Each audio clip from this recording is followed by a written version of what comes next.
momento lo leemos, hermanos. Hermanos, hace algunos años, cuando yo era más joven, tuve la oportunidad de participar en algunos equipos de fútbol y con ello ganar algunos trofeos. Cuando nos casamos, mi esposa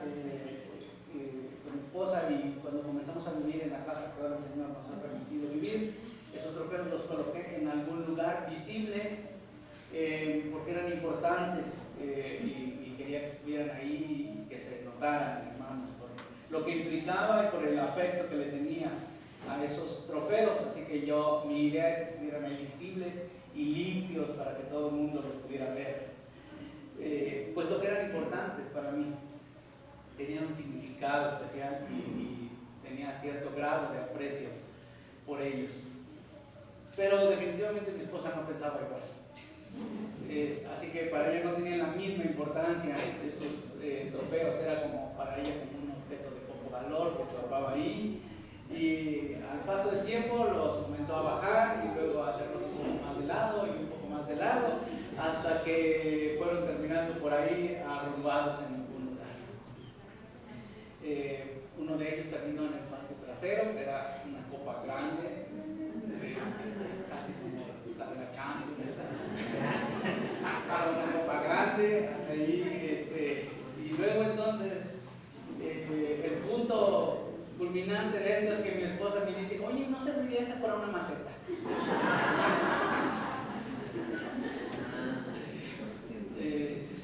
No era para una maceta. Terminó de todas maneras en el patio trasero y descompuesto el trofeo, hermanos.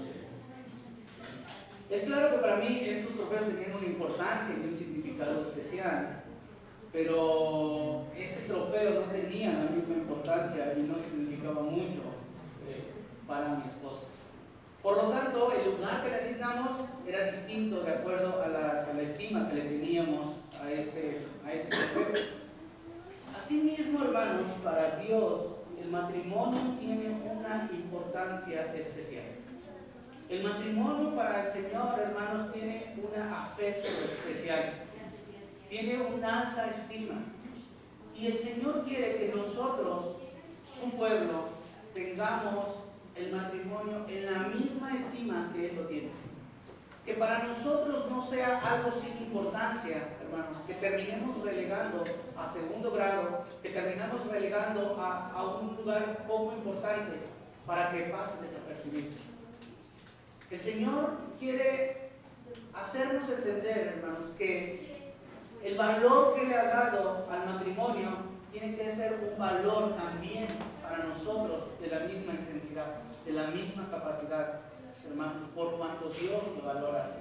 Así que nosotros hemos venido estudiando la carta a los Hebreos, hermanos, y en los últimos versículos del capítulo 12, el Señor nos llama, nos instruye que si nosotros hemos comprendido la doctrina de Cristo y del Evangelio, entonces nosotros debemos de servirle.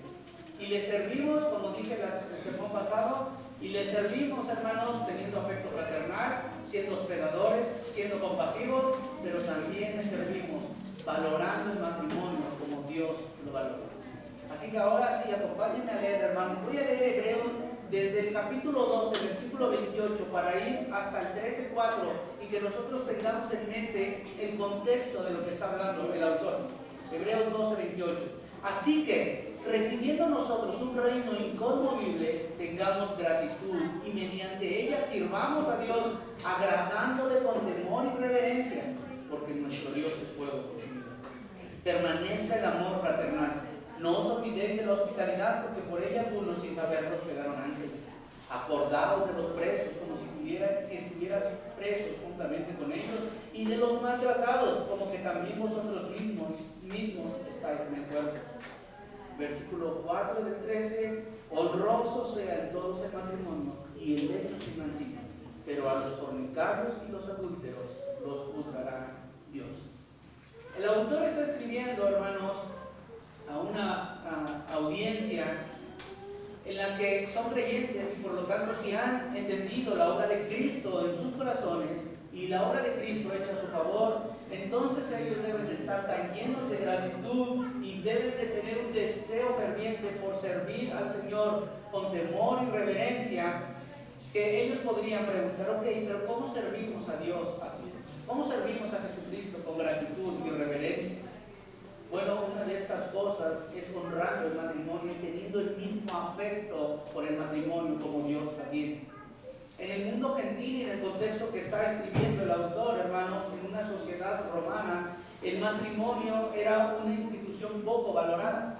La iglesia de los hebreos, que seguramente lo más probable es que estuviera en Roma, en esta sociedad romana, hermanos, las personas se casaban solamente por deseos sexuales, por conveniencia económica, algunos para alcanzar la ciudadanía romana o por algún otro motivo, pero no por amor y por compromiso verdadero.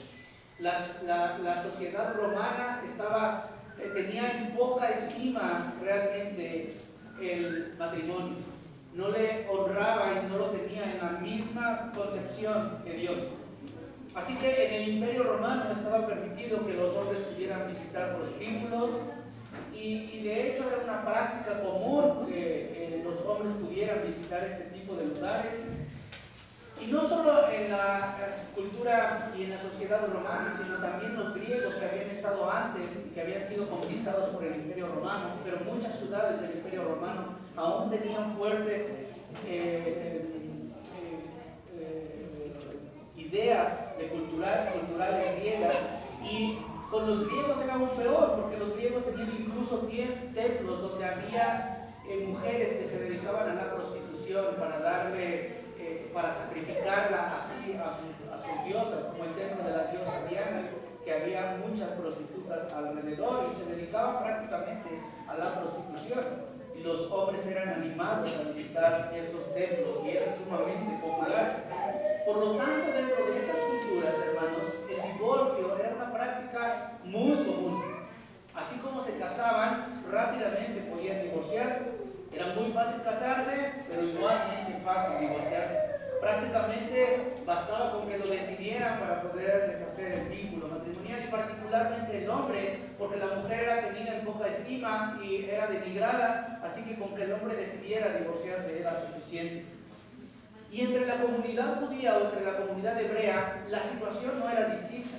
Entre la comunidad judía, hermanos, que se supone debería de tener una alta estima por el matrimonio, por la vida conyugal, esto no era significativamente distinto a los romanos o a los griegos. Si bien el matrimonio tenía un poco más de dignidad entre ellos, la realidad es que la práctica del divorcio entre ellos se equiparaba a la de los romanos o los griegos. De hecho, los fariseos, hermanos, enseñaban este tipo de cosas, y los fariseos se casaban y se divorciaban continuamente, porque ellos tenían una línea de pensamiento y enseñanza en la que entendían la mayoría prácticamente de ellos que el hombre se podía divorciar de su esposa por cualquier cosa que él considerara indecente, y eso indecente ellos podían darle el significado que ellos quisieran. Indecente era que hubiera estado con un hombre, que sí era realmente el significado de indecente, con otro hombre que no fuera su esposo.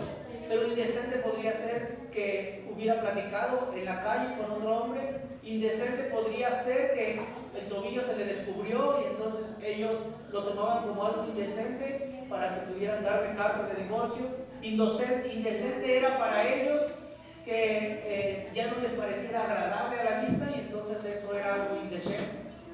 En algunos hermanos consideraban indecente que la comida no tuviera el sabor que ellos querían, no le echaban la suficiente sal, y eso lo consideraban indecente, y entonces prácticamente con eso podían darle carta de divorcio. Cuando ellos consideraban que quizás no les estaban dando el respeto que deberían, lo consideraban indecente. Y entonces lo único que exigían era darle carta de divorcio a la esposa, donde se expresaba el motivo por el cual le estaban divorciando o le estaban expidiendo esa carta de divorcio. Lo único que requerían era eso, y así lo hacían los fariseos, que se casaban múltiples veces, y así por consecuencia lo enseñaban a la sociedad, y por consecuencia ellos hacían la misma práctica. De hecho, cuando Jesús enseña al respecto del divorcio en los evangelios, el enfoque de la enseñanza de Jesús y el objetivo principal, aunque no es el único, es justamente combatir la enseñanza de los fariseos al respecto, que decían que se podían divorciar por el motivo que ellos quisieran, cuando sintieran que la esposa había sido indecente. Así que Jesucristo, cuando enseña en los evangelios acerca del divorcio, tiene la idea de combatir y contrarrestar esta práctica entre los judíos. Por eso el Señor es muy preciso. Por ejemplo, en Lucas 16:18 dice: todo el que repudia a su mujer y se casa con otra, adultera, y el que se casa con la repudiada del marido, adultera. Aquí no hay cláusulas de excepción como las hay en Mateo, hermanos, 5 o Mateo 19. Pero el Señor aquí está combatiendo esta idea y diciéndole a los fariseos y diciéndole a la sociedad: no se pueden divorciar por la causa que ustedes les vengan en gana. No se pueden divorciar por el motivo que ustedes asuman que es válido. El Señor está combatiendo aquí esta idea y por eso está diciendo: todo aquel que repudia a su mujer y se casa con otra, entonces se convierte en un adúltero. Y está combatiendo esta idea y está diciéndoles: no es así como enseñan los fariseos. Así que el autor de la carta a los hebreos quiere evitar que estos hermanos hebreos se contaminen y se conduzcan de la misma manera que se conduce la sociedad romana, la sociedad griega o aún los propios judíos y los fariseos.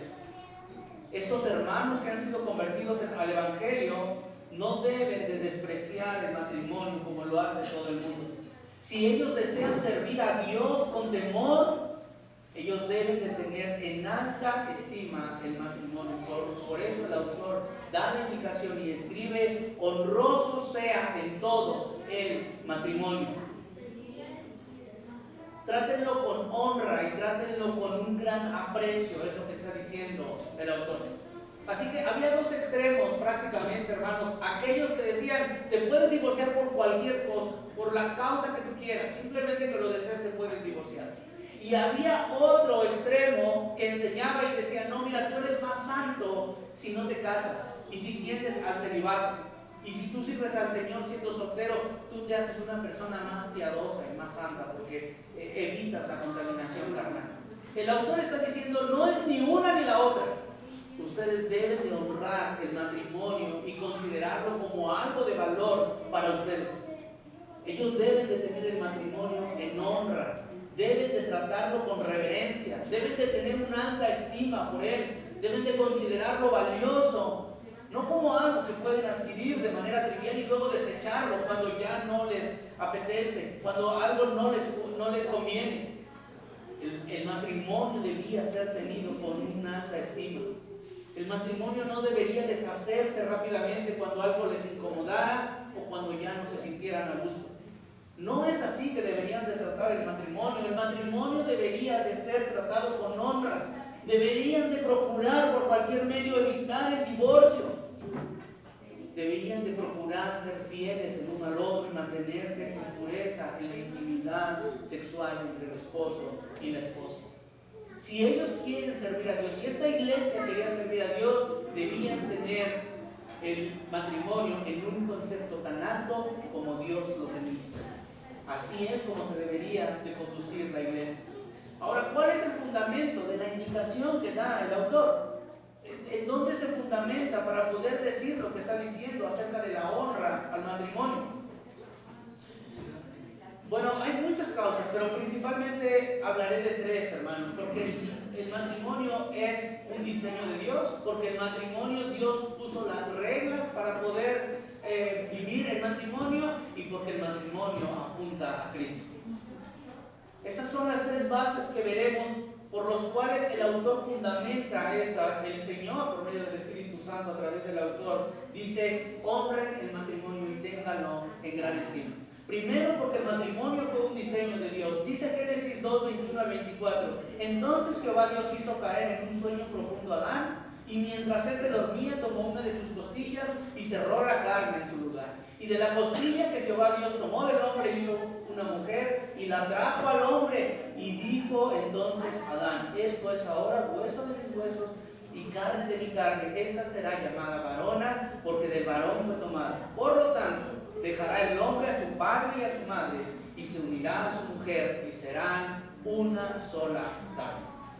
El Dios que creó todas las cosas, el Dios que hizo todo el universo, el Dios que hizo las leyes con las que opera el universo, hermanos, el Dios que diseñó cada cosa de la creación, diseñó también en su infinita sabiduría y omnisciencia la relación matrimonial. Dios es el creador de la relación matrimonial, de manera que creó a un hombre, entiéndase hombre, con una persona con genitales masculinos. Nos debería de dar vergüenza decir eso, hermanos, porque hace unos años todos entenderían que es un hombre, pero ahora hay que explicar que es un hombre. Entiéndase un hombre, hermano, que nació con genitales masculinos. Él dijo, esta persona la voy a unir con una mujer, entiéndase mujer, como aquella persona con genitales femeninos. Así que Dios trajo a un hombre de nacimiento con una mujer de nacimiento, y Dios trajo a la mujer con el hombre y los casó. Los unió, ofició la primera boda, los juntó. Y la idea de juntar ahí es pegar de manera inseparable. Los que antes eran dos, Dios los hizo una sola persona. Los fusionó en una misma carne. Dios diseñó el matrimonio de esta manera. Fue el diseño perfecto de Dios, que un hombre y una mujer se unieran en una relación llamada matrimonio, para así dejar de ser dos personas individuales, dependientes de sus padres, y fusionarse en una sola persona, ahora independiente de sus padres. Dios así lo imaginó, Dios así lo creó y Dios así lo ejecutó. Dios no hizo agrupaciones de 3 o 4 personas. Dios no hizo un núcleo social de media docena de personas. Dios hizo una agrupación de un hombre con una mujer y los fusionó en un solo cuerpo. Dios tampoco, hermanos, hizo 2 o 3 mujeres para Adán y le dijo, mira, te doy a esta mujer, pero cuando tú te canses y cuando ya no encuentres deleite en ella, entonces te dejo 2 o 3 más para que tú busques otra. Dios solamente creó un hombre y una mujer. Ni tampoco al revés, hermanos. Tampoco le dijo a Eva, bueno, mira, yo te voy a traer con este hombre, pero cuando tú ya no quieras estar con este hombre, yo voy a dejar aquí en el Edén otros 3 o 4 hombres para que tú elijas a algún otro. El diseño perfecto de Dios fue, Adán, te daré esta mujer y la haré una contigo. Así que ya no son 2, sino que ahora serán uno solo. Tampoco Dios hizo, hermanos, 2 hombres o 2 mujeres y los unió en matrimonio.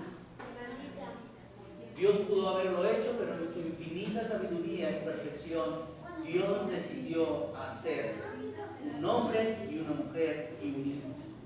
Tampoco Dios hizo seres asexuales. Dios no dijo, bueno, yo los voy a hacer sin un sexo definido y que allá, de acuerdo a sus sentimientos, de acuerdo a sus emociones, de acuerdo a lo que sientan en su interior, ahí se definen ustedes el sexo. No, Dios hizo perfectamente un hombre con genitales y características masculinas, y luego Dios hizo a una mujer con características y genitales bien definidos sobre lo que es una mujer, y Dios unió a estos 2 hombres en uno solo. Así que el matrimonio es un concepto que le pertenece a Dios, porque Él lo diseñó, porque Él lo estableció. Así que todo lo que no sea conforme al diseño original de Dios no puede llamarse matrimonio, porque Dios tiene derechos de autor sobre esta institución y tiene la patente vitalicia. Nadie puede llamarle matrimonio a otra cosa que Dios no estableció. Dios compró la patente y dijo, esto es el matrimonio. Todo lo que se haga después distinto de eso no puede llamarse matrimonio. Cuando alguien quiere redefinir el matrimonio, entonces Dios lo considera como una ofensa para sí mismo. Cuando alguien quiere hacer un concepto distinto del matrimonio, entonces Dios lo toma como algo personal para sí mismo. Imagina que tú pintaste un cuadro, una obra de arte que te llevó mucho tiempo hacerla y que una vez que está terminada tú la presumes y viene alguien con pinturas y pone sus manos ahí y le echa pintura y luego dice, esa es la obra que él hizo. Todos nosotros nos sentiríamos ofendidos y diríamos, eso no es lo que yo hice, eso no es lo que yo creé, eso no es lo que yo diseñé. Bueno, es lo que está diciendo Dios, el matrimonio le pertenece. La idea del matrimonio y el concepto del matrimonio le pertenece a Dios. Es una obra de Él, por lo tanto, Él es el que tiene los derechos de autor sobre esta obra. Desde el principio, hermanos, el divorcio no estuvo considerado como una opción. No es algo que estaba originalmente planteado por Dios, ni que Dios apruebe. Porque es dividir lo que Dios había unido en un solo ser y separarlo y rasgarlo de la unión para que ahora cada quien camine por su lado. Así que el divorcio siempre trae dolor y sufrimiento, no solo para el matrimonio, sino también para los hijos, para la familia, para los amigos y para la iglesia. Dios no dejó reglas inicialmente en el Edén para el divorcio, aunque posteriormente Dios estableció cláusulas para cuando hubiera dificultades en el matrimonio y cuando hubiera dureza de corazón por alguno de los dos cónyuges. Dios dejó las reglas claras para salvaguardar al cónyuge inocente en caso de adulterio, como dice Mateo 19, o en caso de abandono, como dice 1 Corintios 7. Pero realmente esto no es algo deseable por Dios. No era la idea de Dios en el inicio. Puede llegar a suceder por causa de la dureza del corazón y de la corrupción del hombre y por causa del pecado. Pero no es así como Dios diseñó originalmente el matrimonio. Aunque el día de hoy, hermanos, no profundizaré en las causas del divorcio ni las situaciones del divorcio, porque el mensaje no va hacia allá, sino que el autor está diciendo, honren el matrimonio como Dios lo honra. También es cierto que dejó ahí ciertas cláusulas establecidas, de las cuales no hablaré el día de hoy, hermanos. El siguiente punto, hermanos, es que Dios estableció las reglas. Dios estableció las reglas para que el hombre y la mujer que se unen en el matrimonio puedan convivir en esta sociedad nueva. Dios no solo diseñó el matrimonio, sino que también decretó las reglas de operación de ese matrimonio. En Éxodo 20 el Señor declaró puntualmente, hermanos, en el 7º mandamiento, no cometerás adulterio. Así que Dios ya está poniendo ahí las reglas y está diciendo, si un hombre se une con una mujer, entonces estos dos personas deben de mantenerse puros el uno para el otro y no cometer adulterio. Y luego en el 10º mandamiento, hermanos, el Señor volvió a repetir, no codiciarás. Y en una de las cosas que no se debe de codiciar es a la mujer del prójimo.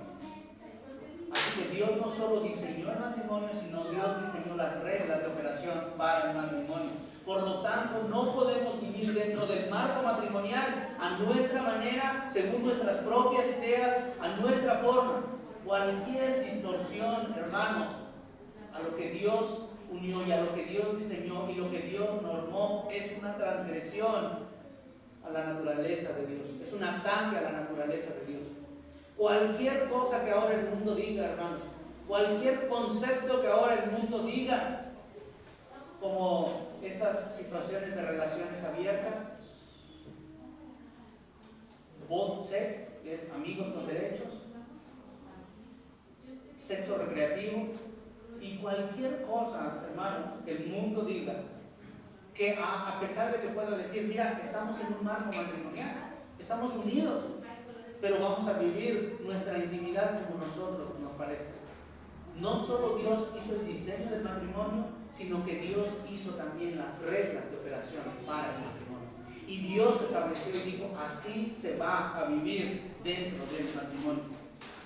Así que cualquier acto que viole el mandamiento, hermanos, puesto por Dios de adulterar y codiciar, es contra las reglas de quien creó el matrimonio, de quien diseñó el matrimonio, de a quien le pertenece esta institución. Si Dios creó la sexualidad, si Dios creó órganos genitales y Dios dio sentimientos, emociones, y Dios puso placer en las personas que había creado, entonces Dios también tiene derecho de normar su uso y no nosotros. El que determina cómo se vive en la intimidad de la pareja es Dios y no nosotros. Por lo tanto, hermanos, la pureza en la intimidad de un hombre y una mujer está determinada por las reglas que Dios ha establecido. Esta intimidad no se puede dar fuera del marco matrimonial, porque Dios lo ha establecido así. Y dijo, ustedes pueden deleitarse en la intimidad y en el sexo, pero siempre que sea en el marco del matrimonio. Esta intimidad no puede quedar fuera de este marco, porque la fornicación es reprobada por Dios. Dios ha dicho, si quieres disfrutar de este placer de la intimidad, entonces debes de estar bajo el matrimonio. La fornicación, es decir, el sexo antes del matrimonio, lo que hace es quitarle valor al vínculo matrimonial. Desecha el compromiso y solamente toma para sí lo que le place, lo que es de valor de la otra persona. La fornicación, hermanos, es algo desagradable delante de Dios, porque no le da el alto valor del compromiso al matrimonio, sino que simplemente toma lo que le conviene y deja de lado los compromisos que debe de adquirir con la otra persona. Lo que se indica o lo que se da a entender con la fornicación es que no le interesa en esencia a la persona, le interesa lo que esa persona le puede dar. No le interesa comprometerse, le interesa recibir lo que esa persona le puede ofrecer. Quiere placer sin compromiso. Por otro lado, el adulterio, tener intimidad con alguien que no sea el esposo o la esposa, es quebrantar el vínculo que Dios estableció. Es quebrantar el pacto entre un solo hombre y una sola mujer.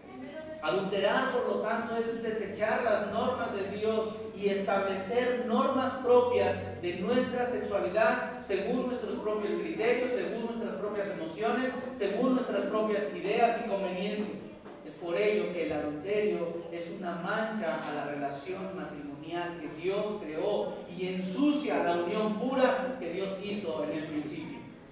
Este concepto de impureza, hermanos, es el que Jesús tiene en mente cuando dijo que no era necesario llegar a efectuar el acto de adulterio físicamente, sino que era suficiente con desear sexualmente a otro hombre o a otra mujer que no sea el esposo o la esposa para considerarlo adulterio, porque ensucia, porque mancha la pureza con la que Dios creó el matrimonio, porque trastorna la idea central del matrimonio. La pornografía mancha lo que Dios hizo puro. La pornografía vuelve impuro el matrimonio. La pornografía hace que simplemente las personas deseen al otro simplemente como objetos de satisfacción y de placer. La pornografía en solteros y casados degrada y devalúa el matrimonio. Ensucia lo que Dios hizo puro, lo que Dios creó en su infinita sabiduría para tener pureza. Dios hizo al hombre y a la mujer con órganos sexuales, con emociones, con sentimientos, para ser usados, sí, para disfrutar de ellos, sí, para experimentar placer, sí, pero esto debe de ser únicamente bajo las reglas que Dios ha puesto.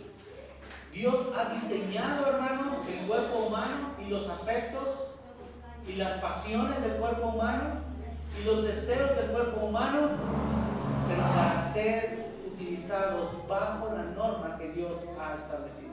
Y cuando es bajo la norma que Dios ha establecido, entonces las personas pueden disfrutar alegremente de este beneficio que Dios ha dado. No deben de sentirse pecaminosos o no deben de sentirse como algo carnal, siempre que sea en el marco del matrimonio que Dios ha establecido y que Dios ha bendecido.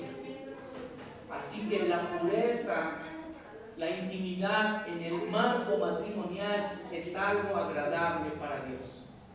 Es algo que Dios considera como bueno para el hombre.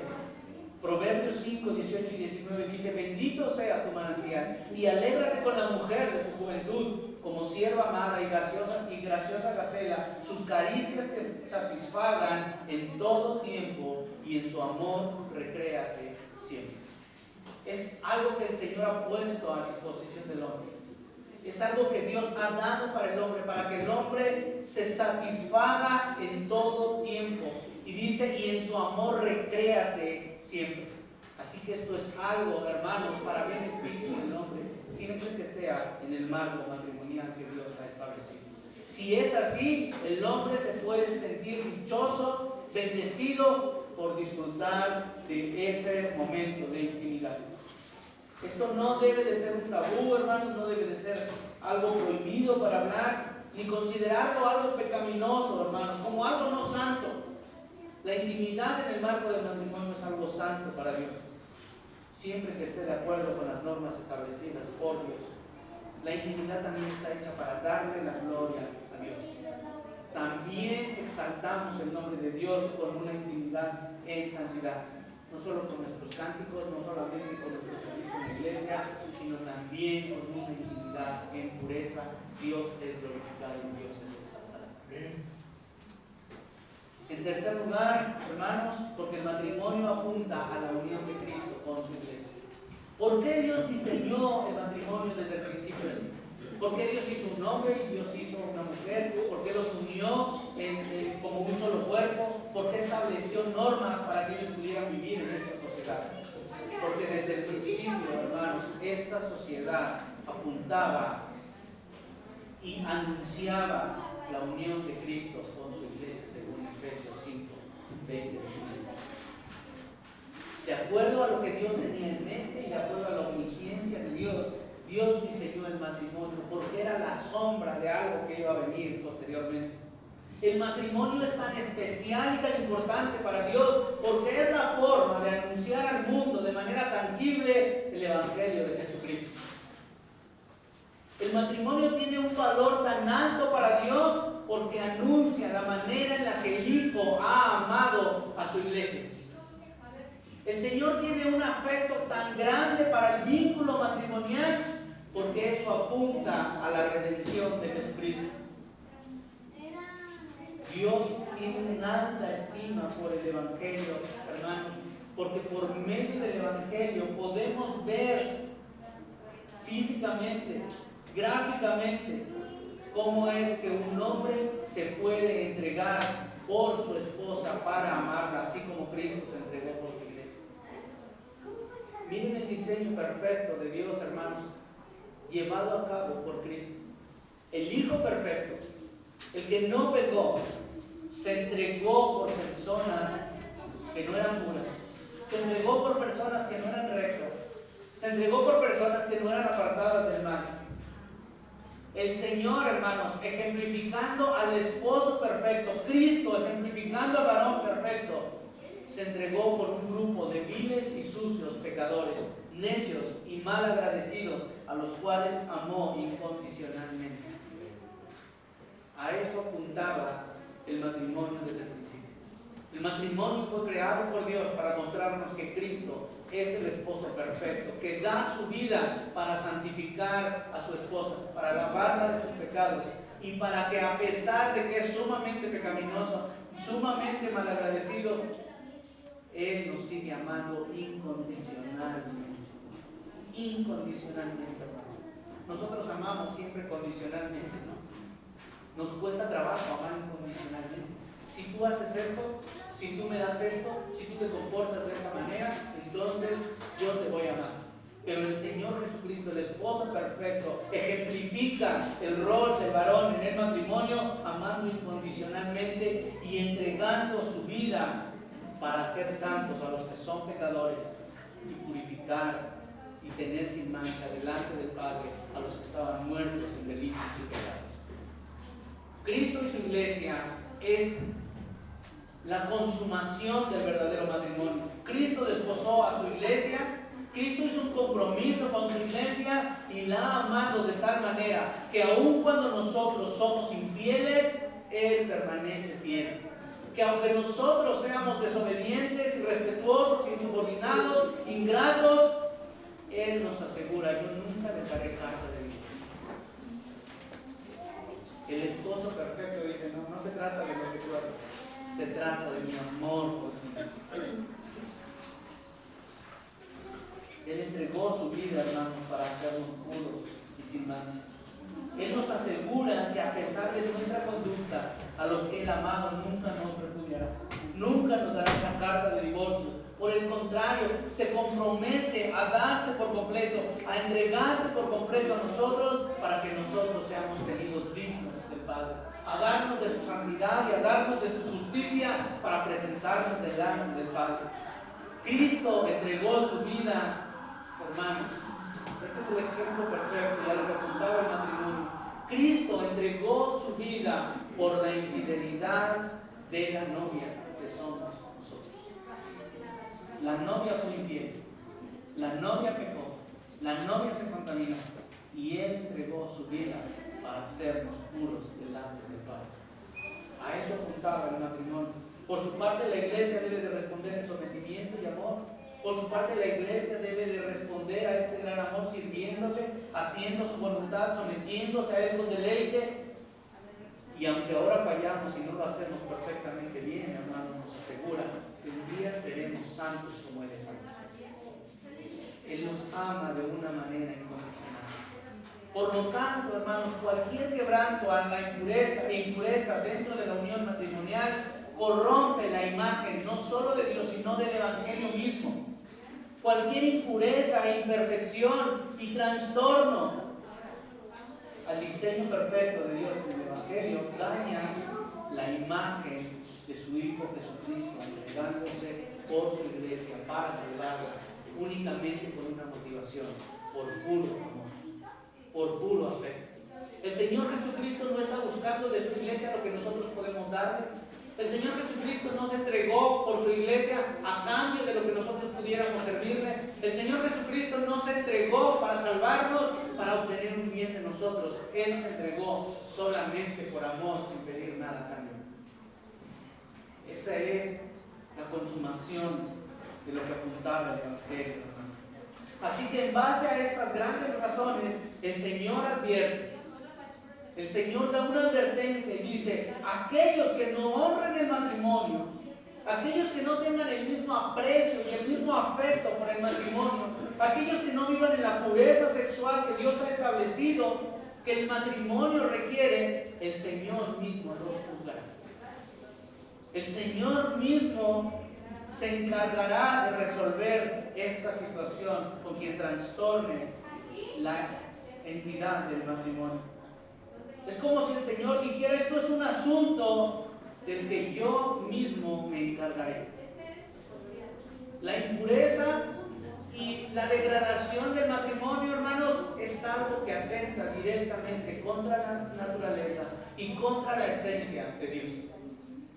Por eso el Señor promete vengar, y por eso el Señor promete juzgar a todo aquel que quebrante, que trastoque, que transgreda la pureza del Evangelio. Por lo tanto, hermanos, la exhortación, el ánimo es que nosotros no debemos pensar que podemos pasar ocultos, pasar desapercibidos la inmoralidad y la impureza sin que el Señor la descubra. O quizás pensamos, podemos vivir así sin que los demás se den cuenta. Pero el Señor dice: yo juzgaré. El Señor declara y dice: yo que conozco todas las cosas, que miro todas las cosas, yo juzgaré a aquellos que manchen el matrimonio, porque para mí es algo importante, porque para mí es algo de sumo valor, porque yo lo diseñé, porque yo puse sus reglas y porque Cristo es el que hace perfectamente la labor del hombre dentro del matrimonio. El Señor mismo hará justicia con cualquiera que deshonre la institución del matrimonio, que Él mismo planeó, que Él mismo diseñó, que Él ejecutó y que Cristo mismo cumplió. Por eso Pablo en Efesios dice que no haya ninguna inmoralidad sexual, impureza ni avaricia entre ustedes. Tales pecados no tienen lugar en el pueblo de Dios. Dice: ni aún se nombre entre vosotros. ¿Por qué no se debe ni siquiera de nombrar entre vosotros? Porque esto es algo que el Señor tiene en gran estima, que tiene gran afecto por la institución del matrimonio. Nosotros, hermanos, tendremos que comparecer delante del Señor para ser juzgados si no le hemos dado honra, la honra que merece el matrimonio. Dios mismo promete, hermanos, arreglar la situación con aquellos que menosprecian y que no tuvieron reverencia por el matrimonio, sino que por el contrario lo tuvieron como algo de poco valor, como algo insignificante, como algo que podían manipular según sus reglas, según sus pasiones inmorales, que alguien quiso hacer las cosas como así le vino en gana, o alguien que simplemente piensa que el matrimonio puede reemplazarse fácilmente, que se casa hoy, que si no le parecen las cosas, se volverá a casar mañana y se volverá a casar en un año. Cuando alguien toma así el matrimonio, el Señor mismo advierte: yo juzgaré a tales personas. Los juzgará Dios, dice el autor. Si para Dios, hermanos, el matrimonio tiene gran estima y gran honra, para nosotros también el matrimonio debería de tener la más alta de las estimas. Deberíamos de considerarlo como una institución sagrada, como una institución de alto valor. Deberíamos, hermanos, de tenerla en un gran concepto, porque para Dios esta institución tiene un gran concepto. Ahora permítanme ir a la aplicación de esto, hermanos. El texto dice: honrosos sean todos el matrimonio y el hecho sin mancilla, pero a los fornicarios y a los adúlteros los juzgarán Dios. El Señor entonces está exigiendo, hermanos, que entre los llamados para ser su pueblo, que entre los que Él escogió para ser santos, que entre los que Él escogió para ser sus hijos, el matrimonio debe de ser tenido en una alta honra. Debe de colocarse en el centro de nuestra vida y debe de tener un alto valor y un alto aprecio. Que nosotros debemos de trabajar y esforzarnos por mantener este vínculo limpio, por edificarlo, por fortalecerlo, por mantenerlo como algo de gran estima, porque para Dios es importante. No es posible que entre los que decimos ser creyentes, el matrimonio sea tenido en el mismo concepto que el mundo lo tiene. Aunque lastimosamente entre iglesias cristianas así sucede frecuentemente. Pero no debería de ser así. Pero el Señor dice: pero entre ustedes el matrimonio debe de ser algo sumamente valioso. Para nosotros, hermanos, el matrimonio no debería ser algo temporal y pasajero. No debería de ser algo fruto solamente de nuestras emociones, que alguien puede deshacerse de él simplemente cuando ya no se siente a gusto para buscar una nueva relación. Entre nosotros, hermanos, mucho menos podríamos pensar que podemos redefinir el concepto del matrimonio según nuestras propias ideas, como pasa en muchas iglesias, en donde están redefiniendo el matrimonio entre hombre y hombre, mujer y mujer, o todo tipo de género.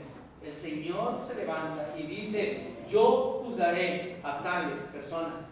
Y como dijo el autor antes, horrenda cosa es caer en manos de un Dios vivo. Por lo tanto, nosotros deberíamos de tener aprecio y diligencia en que nosotros el concepto del matrimonio no sea igual al que tiene el mundo.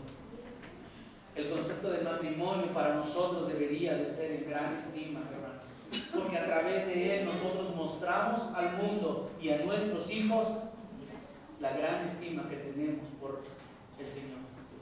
A través de los matrimonios y a través de nuestra pureza en el matrimonio, nosotros le estamos comunicando a la sociedad y a nuestra familia que realmente honramos a Dios.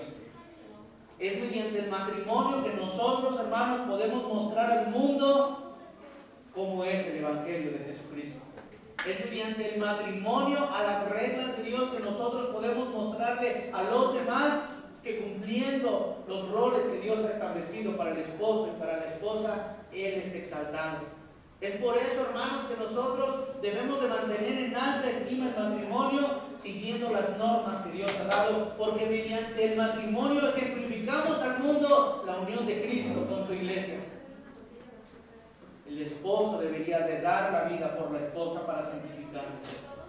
Debería esforzarse, debería trabajar duro para santificar a su esposa, debería de proveer, debería de cuidar, y la esposa debería de someterse voluntariamente al marido, porque así exaltamos a Dios y el vínculo que Dios ha hecho en el matrimonio. Actualmente, hermanos, entre los jóvenes el matrimonio es despreciable.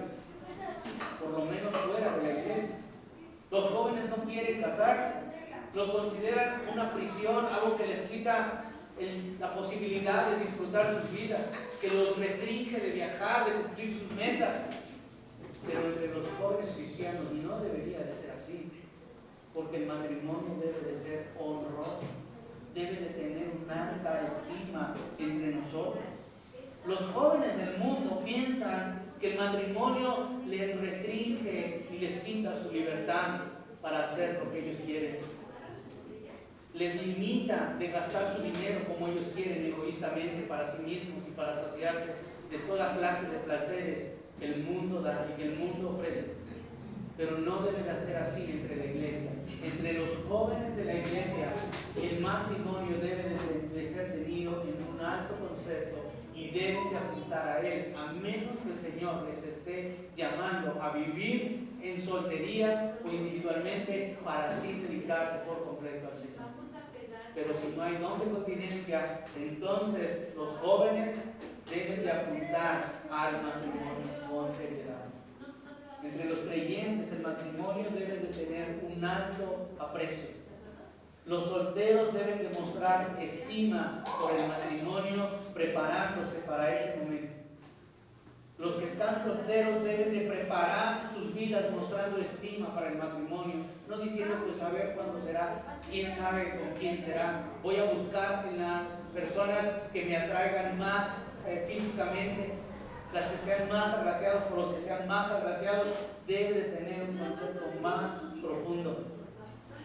Los solteros, hermanos, deben estimar con gran valor este vínculo que Dios hizo y esforzarse para llegar plenamente al matrimonio. Deben evitar la fornicación, porque así se demuestra la importancia que tiene el matrimonio para Dios y por consecuencia para ellos. Para nosotros, hermanos, la iglesia debe de reservarse el matrimonio como algo puro para cuando ellos lleguen a casarse. Por eso, hermanos, los jóvenes, las personas que están solteras, que se van a casar, no es lo correcto que estén probando con una persona y con otra persona y que tengan un noviazgo y otro noviazgo, porque, hermanos, no estaríamos dándole honra al matrimonio, no estaríamos dándole el gran aprecio que Dios le tiene al matrimonio, no estaríamos teniéndolo en gran estima,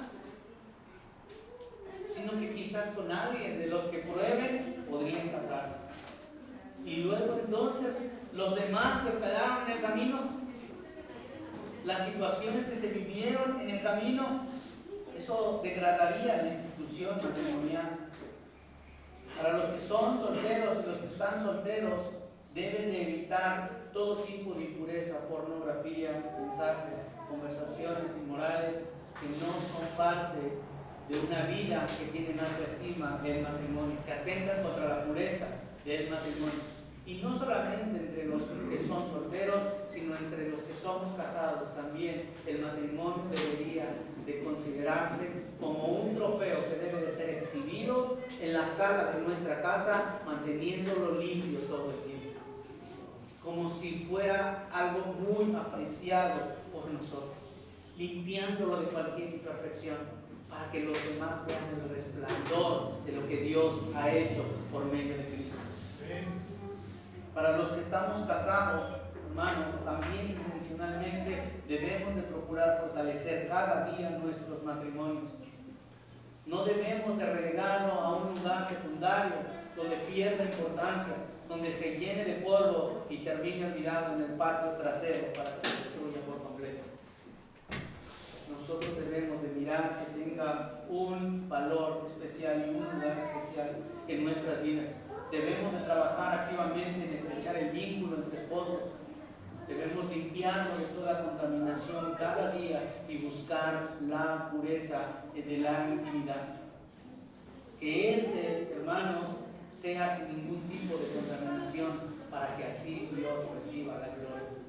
Por eso, hermanos, la palabra de Dios instruye y dice que el marido debe de cumplir con los deberes conyugales y que la esposa a sí mismo debe de cumplir con los deberes conyugales y que no se deben de negar al uno al otro, porque si están dentro del marco del matrimonio, el Señor ha puesto la intimidad para que disfruten de ella.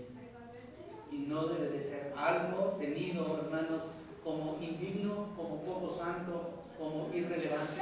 El Señor lo ha puesto ahí para que se pueda disfrutar de ellos en el marco correcto.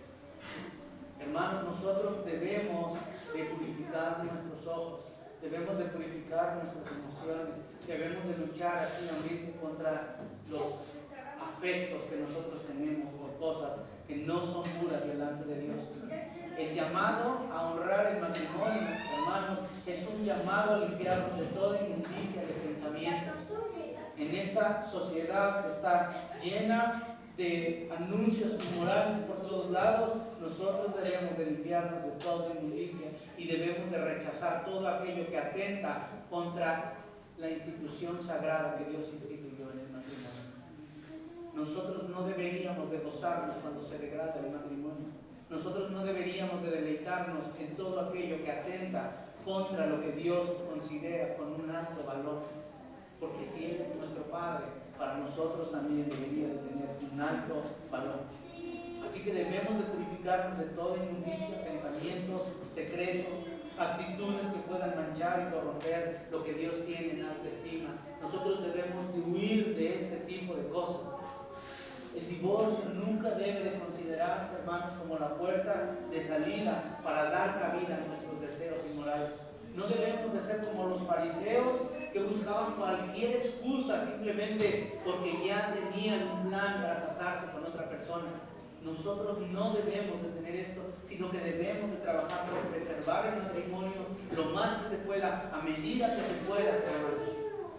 Yo entiendo también y sé, hermanos, que hay situaciones particulares y especiales en los matrimonios en donde deberíamos de ir a consejería y deberíamos de mirar lo que el Señor está haciendo ahí, pero son casos particulares. De manera general, hermanos, la iglesia debe de tener en alta estima el matrimonio y nunca considerar como la primera opción de salida ante los problemas, ante las dificultades, el divorcio, como lo considera el mundo, porque ellos no le dan el valor que el Señor, que tiene para el Señor el matrimonio.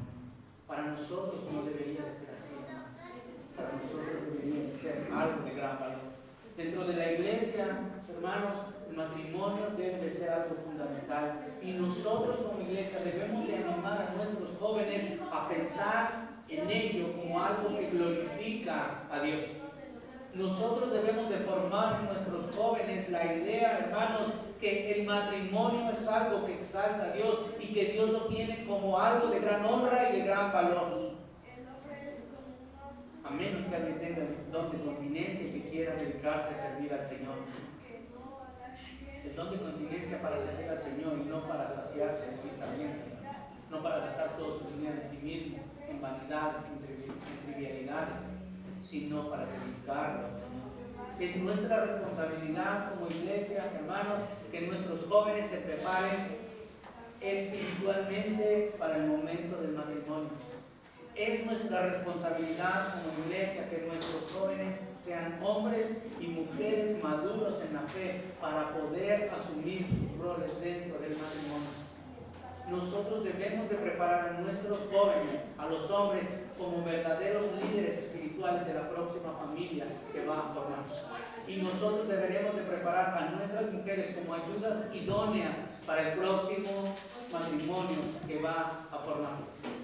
Y debemos de esforzarnos por ellos, no como algo que quizás suceda y que quizás no suceda y que qué importa, a ver cómo le va, a ver qué importa, qué suerte tuvo en el matrimonio. Nosotros debemos de prepararnos, hermanos, espiritualmente. Debemos de capacitarlos, debemos de llevarlos al punto de madurez para saber vivir en pureza y darles a conocer la alta estima que Dios tiene por el matrimonio. Debemos enseñarles a vestir con modestia y procurando la pureza para su futuro esposo. Eso es honrar el matrimonio, hermanos. ¿Por qué un hombre o una mujer se debe de vestir de tal o cual forma? Para cuidar su cuerpo y para no mostrarlo a los demás. Porque honra el matrimonio, porque lo tiene en gran estima. porque es algo significativo para esa persona, porque está preparándose para unirse para su próximo matrimonio o su futuro esposo o esposa. ¿No? Los que están solteros, hermanos, y próximos a casarse o se van a casar en un futuro, deben de mantenerse alejados de todo lo que pueda promover la inmoralidad, de todo lo que pueda causar en ustedes un deseo y una imagen corrompida de lo que Dios ha hecho puro. Deben de alejarse de lo que en las redes es tan común. Deben de huir de todo tipo de inmoralidad. Deben de huir de ella, correr de ella, porque así mostrarán una alta honra y un alto precio por el matrimonio. Nuestros jóvenes, hermanos, no deben de ser solo maduros espiritualmente, principalmente sí, deben de conocer la palabra, saber las responsabilidades que Dios les asigna, ser maestros para su futura familia. Sí, eso es lo que deben de hacer nuestros jóvenes, pero no solo espiritualmente, hermanos, sino también en carácter, en disciplina. Debemos de trabajar para que los jóvenes sean hombres de verdad, que sepan trabajar, ganarse la vida, proveer y cuidar de una familia, dar la vida por su esposa y por su familia si es necesario. Debemos de ser intencionales en esto, hermanos. Y asimismo debemos de preparar mujeres que sepan administrar su casa, que sepan hacer las cosas que corresponden a una casa, hermanos.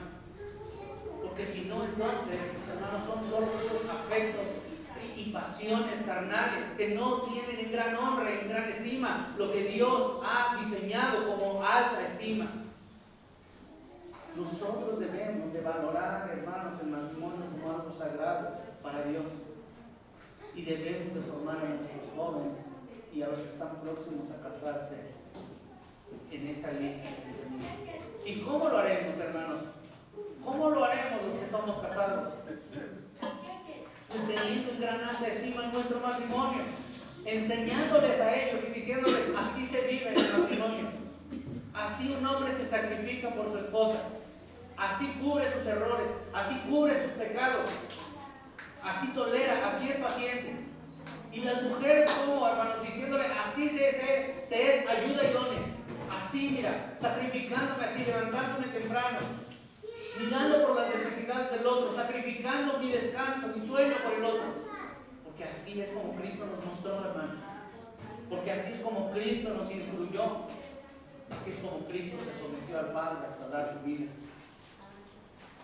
Si la iglesia es columna y sostén de la verdad, o columna y baluarte de la verdad, como dice la traducción, es dentro de la iglesia que se debe de defender, hermanos, lo que Dios ha definido como matrimonio. La unión de un hombre con una mujer, en un pacto con Dios para vivir sacrificialmente el uno para el otro por el resto de sus vidas. Es aquí donde se debe de mantener y se debe de defender ese diseño, no solo con palabras, hermanos, sí con palabras, sí con doctrina, sí con ciencia, pero principalmente con nuestras vidas, hermanos. Que los demás puedan mirar y decir: vamos, es un matrimonio distinto. No sabía que el matrimonio podía ser así. No sabía que en el matrimonio podía haber tanto deleite. No sabía que en el matrimonio podía haber esta conjunción de roles. ¿Quién le va a mostrar al mundo que se puede vivir en matrimonio bien, hermano? ¿Quién le va a mostrar al mundo que el matrimonio es una bendición de Dios? Pues la iglesia del Señor, hermano. Nosotros somos los llamados a eso. Nosotros, hermanos, por lo menos debemos de hacer considerar a las personas que atentan contra el matrimonio, de decir: bueno, quizás contigo es una excepción, quizás contigo no aplica lo que voy a decir, y que por lo menos, hermanos, nuestros matrimonios sirvan de ejemplo para que ellos consideren lo que ellos tienen en mente como matrimonio. Así que es nuestra responsabilidad edificar nuestros matrimonios y tenerlos en honra. Es nuestra obligación y responsabilidad fortalecerlos, tenerlos en alta estima, limpiarlos cada día de todo tipo de impurezas y de inmoralidad que mancillan la intimidad. Mantener nuestros pensamientos puros, mantener nuestra mente limpia de todos este tipo de inmoralidades, hermanos. Que el Señor nos conceda entender la manera en la que Cristo nos amó tan puramente, tan sacrificialmente, que nos permita comprender la pureza de su amor y el valor de su sacrificio para hacernos santos y purificarnos cada día como Él nos purifica, para que así entonces nosotros podamos imitar a Cristo en nuestros matrimonios y entonces el nombre de Dios sea exaltado por la forma en la que vivimos el matrimonio. Hermanos, hay muchos temas que no tocan del matrimonio, pero principalmente la enseñanza de Hebreos apunta a que nosotros debemos tener en alta estima el matrimonio. Posiblemente en algún otro momento toquemos algún periférico de estos que a ustedes no les haya quedado tan claro, algunos de los temas periféricos, pero la enseñanza de Hebreos es, hermanos, ustedes tengan en alta estima el matrimonio. El Señor nos ayude a ser así. Amado Padre, gracias te damos, Señor, por tu amor, por tu misericordia.